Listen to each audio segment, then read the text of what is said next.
ಕನ್ನಡದಲ್ಲಿ AI ಕಲಿಯಿರಿ ಕೋರ್ಸ್ಗೆ ನಿಮಗೆಲ್ಲ ಸ್ವಾಗತ. ನಮಗೆ ತಿಳಿದಿರೋ ಹಾಗೆ ಆರ್ಟಿಫಿಷಿಯಲ್ ಇಂಟೆಲಿಜೆನ್ಸ್ ಅನ್ನೋದು ಇವತ್ತಿನ ದಿನದಲ್ಲಿ ತುಂಬ ಪ್ರಚಲಿತವಾಗಿರುವಂಥ ಒಂದು ವಿಷಯ ಮತ್ತು ಎಲ್ಲರೂ ಇದನ್ನು ಬಳಸಲಿಕ್ಕೆ ಶುರು ಮಾಡಿದ್ದಾರೆ. ಇದರಿಂದ ಅನೇಕ ರೀತಿಯ ಲಾಭಗಳನ್ನು ತೆಗೆದುಕೊಳ್ತಾ ಇದ್ದಾರೆ, ಅನೇಕ ರೀತಿಯ ಕೆಲಸಗಳನ್ನು ಮಾಡ್ಕೊಳ್ತಾ ಇದ್ದಾರೆ. ಆದರೆ ಈ ಆರ್ಟಿಫಿಷಿಯಲ್ ಇಂಟೆಲಿಜೆನ್ಸ್ ಅನ್ನೋದು ಈಗ ಸದ್ಯಕ್ಕೆ ಏನಾಗಿದೆ ಅಂದರೆ ಇದು ಹೆಚ್ಚಾನೆಚ್ಚು ಇಂಗ್ಲೀಷ್ ಮತ್ತು ಹಿಂದಿ ಈ ಥರ ಭಾಷೆಗಳಲ್ಲಿ ಮಾತ್ರ ಇದರ ಬಗ್ಗೆ ನಮಗೆ ಜಾಸ್ತಿ ಮಾಹಿತಿ ಇದೆ. ಆದರೆ ಕನ್ನಡದಲ್ಲಿ ಇದರ ಬಗ್ಗೆ ಮಾಹಿತಿ ಮತ್ತು ಇದಕ್ಕೆ ಸಂಬಂಧಪಟ್ಟಂಥ ಕೋರ್ಸ್ಗಳು ಕೊರತೆ ಇದೆ ಅಂತ ಐಡೆಂಟಿಫೈ ಮಾಡಿದ ನಂತರನೇ ನಾವು ಈ ಕೋರ್ಸನ್ನು ಡಿಸೈನ್ ಮಾಡಿರೋದು. ಈ ಕೋರ್ಸು ನಿಮಗೆ ಕಂಪ್ಲೀಟ್ಲಿ ಆನ್ಲೈನ್ ಆಗಿರುತ್ತೆ ಮತ್ತು ನೀವು ಮೊಬೈಲ್ ಮೂಲಕವೇ ಈ ಕೋರ್ಸನ್ನು ಕಲಿಬೋದು. ಮತ್ತು ನಾವಿಲ್ಲಿ ಮೊಬೈಲ್ ಮೂಲಕವೇ ನೀವು ಯಾವ ರೀತಿ ಆರ್ಟಿಫಿಷಿಯಲ್ ಇಂಟೆಲಿಜೆನ್ಸನ್ನು ಅದರ ಟೂಲ್ಸು ಮತ್ತು ಮಾಡೆಲ್ಸನ್ನು ಯೂಸ್ ಮಾಡ್ಕೋಬೋದು. ನಿಮ್ಮ ಡೈಲಿ ಟಾಸ್ಕ್ಸಿಗೆ, ನಿಮ್ಮ ಕೆಲಸಕ್ಕೆ, ಸ್ಟೂಡೆಂಟ್ಸ್ಗಳಿಗೆ ಈ ರೀತಿ ಎಲ್ಲ ರೀತಿ ವ್ಯಕ್ತಿಗಳಿಗೂ ಯಾವ ರೀತಿ ಇದನ್ನು ಬಳಸಿ ಅವರು ಅದರ ಉಪಯೋಗ ತಗೋಬೋದು ಮತ್ತು ಅದರಿಂದ ಅವರು ಕೆಲಸಗಳನ್ನ ಮಾಡ್ಕೋಬೋದು ಅಂತ ಈ ಕೋರ್ಸ್ನಲ್ಲಿ ನಾವು ತಿಳಿಸ್ತಾ ಇದ್ದೀವಿ. ಇದು ಟೋಟಲ್ಲು 15 ದಿನದ ಕೋರ್ಸ್ ಇದೆ.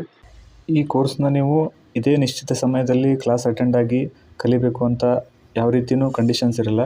ನಿಮಗೆ ಅನುಕೂಲಕರ ಆಗಿರೋಂಥ ಸಮಯದಲ್ಲಿ ಮತ್ತು ದಿನಕ್ಕೆ ಎಷ್ಟು ಸಾಧ್ಯವಾಗುತ್ತೋ ಅಷ್ಟು ಕಲಿಕೆಯನ್ನು ಮಾಡ್ತಾ ನೀವು ಈ ಕೋರ್ಸ್ನ ಕಂಪ್ಲೀಟ್ ಮಾಡ್ಕೋಬೋದು.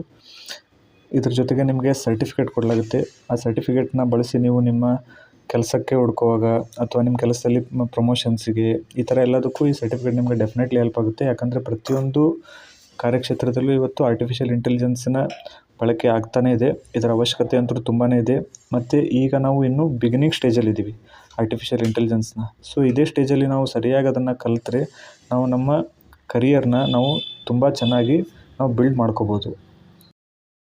ಇದರಲ್ಲಿ ಆರ್ಟಿಫಿಷಿಯಲ್ ಇಂಟೆಲಿಜೆನ್ಸಿಗೆ ಸಂಬಂಧಪಟ್ಟಂಥ ಈ ಎಲ್ಲ ವಿಷಯಗಳನ್ನ ನಾವು ಕಲಿಸ್ತಾ ಇದ್ದೀವಿ. ನಿಮಗೆ 2 ರೀತಿ ಸ್ಪ್ಲಿಟ್ ಮಾಡಿದ್ವಿ. ವೀಕ್ 1 ಮತ್ತು ವೀಕ್ 2 ಅಂತ ಸ್ಪ್ಲಿಟ್ ಮಾಡಿರೋದಿದೆ.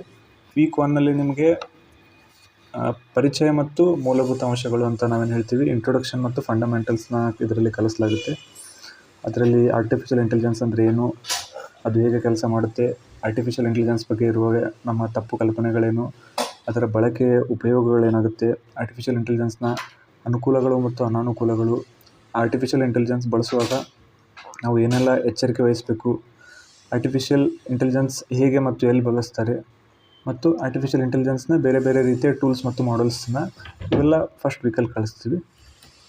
2ನೇ ವೀಕಲ್ಲಿ ಆರ್ಟಿಫಿಷಿಯಲ್ ಇಂಟೆಲಿಜೆನ್ಸ್ನ ಟೂಲ್ಸ್, ಯಾವ್ಯಾವ ಟೂಲ್ಸ್ ನಮ್ಗೆ ಯೂಸ್ ಆಗುತ್ತೆ, ಯಾವ ಅಪ್ಲಿಕೇಶನ್ಗೆ ಯಾವ ಕೆಲಸಕ್ಕೆ ಯಾವ ಟೂಲ್ನ ಯೂಸ್ ಮಾಡಬೇಕು, ಅದರ ಜೊತೆಗೆ ಪ್ರಾಕ್ಟಿಕಲ್ಸ್ ಅಂದರೆ ಪ್ರಾಜೆಕ್ಟ್ಸು ಅಥವಾ ಆ್ಯಕ್ಟಿವಿಟೀಸ್ ಅಂತ ಏನು ಕರಿತೀವಿ. ಆರ್ಟಿಫಿಷಿಯಲ್ ಇಂಟೆಲಿಜೆನ್ಸ್ ಟೂಲ್ ಯೂಸ್ ಮಾಡಿಕೊಂಡು ರೆಸ್ಯೂಮ್ ಕ್ರಿಯೇಟ್ ಮಾಡೋದಿರ್ಬೋದು, ಇಮೇಜ್ ಜನ್ರೇಷನ್ನು, ಕಂಟೆಂಟ್ ಜನ್ರೇಷನ್ನು, ಮಾರ್ಕೆಟ್ ಅನಾಲಿಸಿಸ್ ಮಾಡೋದು ಹೇಗೆ, ಪ್ರಾಜೆಕ್ಟ್ ವರ್ಕು, ಪ್ರೆಸೆಂಟೇಷನ್ ಮಾಡೋದು, ಈ ರೀತಿ ಬೇರೆ ಬೇರೆ ರೀತಿ ನಮಗೆ ಏನಾಗಿರುವಂಥ ಕ್ವಶನ್ಸು, ಆನ್ಸರ್ಸು, ಸಿಂಪ್ಲಿಫಿಕೇಷನ್ ಮಾಡೋದು, ಈ ಥರ ಎಲ್ಲ ಬೇರೆ ಬೇರೆ ಒಂದು 10 ರೀತಿಯ ಆ್ಯಕ್ಟಿವಿಟೀಸ್ನ ಆರ್ಟಿಫಿಷಿಯಲ್ ಇಂಟೆಲಿಜೆನ್ಸನ್ನು ಬೇರೆ ಬೇರೆ ಟೂಲ್ಸ್ನ ಯೂಸ್ ಮಾಡಿಕೊಂಡು ನಾವು ಇದರಲ್ಲಿ ಕಲಿಸ್ತೀವಿ ಪ್ರಾಕ್ಟಿಕಲಾಗಿ ನಿಮಗೆ. ಅದರ ನಂತರ ಪ್ರಾಂಪ್ಟ್ ಇಂಜಿನಿಯರಿಂಗ್ ಅಂತ.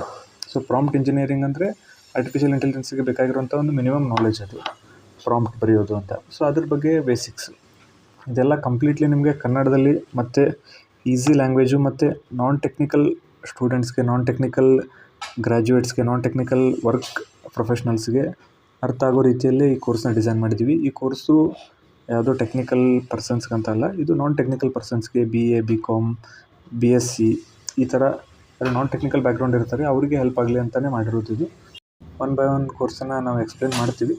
ಅದ್ರ ಜೊತೆಗೆ ಪ್ರಾಕ್ಟಿಕಲ್ಸ್ ಇರುತ್ತೆ, ಥಿಯರಿನೂ ಇರುತ್ತೆ.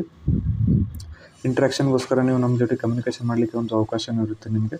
ನೀವು ಎನಿ ಟೈಮ್ ನಮ್ಮ ಜೊತೆ ಕನೆಕ್ಟ್ ಆಗಲಿಕ್ಕೆ ನಿಮಗೊಂದು ವಾಟ್ಸಪ್ ನಂಬರ್ ಕೊಟ್ಟಿರ್ತೀವಿ. ನಿಮ್ಮ ಡೌಟ್ಸನ್ನು ಏನಿದೆ ಆ ವಾಟ್ಸಪ್ ನಂಬರ್ ಮುಖಾಂತರ ನೀವು ಕೇಳಿ ತಿಳ್ಕೊಬೋದು. ಕೋರ್ಸ್ನಲ್ಲಿ ಕಲಿತಾ ಇರೋಂಥ ವಿಷಯಗಳನ್ನ ನೀವು ಮತ್ತಷ್ಟು ಸ್ಪಷ್ಟ ಮಾಡಿಕೊಳ್ಳಲು ಪ್ರತಿ ಒಂದು ಸೆಷನ್ ನಂತರ ಅದರಲ್ಲಿ ಕ್ವಿಜ್ಜಸ್ನ ಇರುತ್ತೆ. ಆ ಕ್ವಿಜ್ಜಲ್ಲಿ ಪಾರ್ಟಿಸಿಪೇಟ್ ಮಾಡೋ ಮುಖಾಂತರ ನೀವು ನಿಮ್ಮ ಕಲಿಕೆಯನ್ನು ಮತ್ತಷ್ಟು ನೀವು ಎನ್ಹಾನ್ಸ್ ಮಾಡ್ಕೋಬೋದು. ಅದೇ ರೀತಿ ಕ್ವಶನ್ ಆ್ಯಂಡ್ ಆನ್ಸರ್ ಕೇಳೋಕ್ಕೂ ಅವಕಾಶ ಇರುತ್ತೆ. ಈ ಕೋರ್ಸ್ನ ನೀವು ರಿಜಿಸ್ಟ್ರೇಷನ್ ಮಾಡ್ಕೋಬೇಕಂದ್ರೆ ಆ ರಿಜಿಸ್ಟ್ರೇಷನ್ ಲಿಂಕನ್ನು ಕೆಳಗಡೆ ಡಿಸ್ಕ್ರಿಪ್ಷನಲ್ಲಿ ಮತ್ತು ಕಮೆಂಟ್ನಲ್ಲಿ ಪಿನ್ ಮಾಡಲಾಗಿದೆ. ಯಾರ್ಯಾರು ಆಸಕ್ತಿ ಇದ್ದರೂ ನೀವು ಈ ಕೋರ್ಸ್ಗೆ ಎನ್ರೋಲ್ ಮಾಡ್ಬೋದು. ಈ ಕಲಿಕೆ ಎಲ್ಲರಿಗೂ ತುಂಬ ಅವಶ್ಯಕತೆ ಇದೆ.